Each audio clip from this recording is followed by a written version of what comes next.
What a pleasure it is for me to wish happy birthday to ang ating predecessor, PRRD.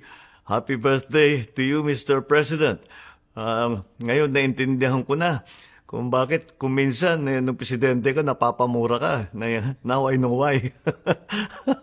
Pero huwag niyong inaalala, lahat ng magandang sinimulan ninyo, we will continue to work on it. We will continue to make sure that those projects that you started will be successful.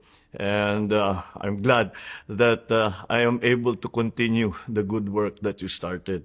And so, I don't know kung makapag-relax ka because after a lifetime of work, I don't know if you still know how to take it easy. But if you have the chance, please have a good celebration.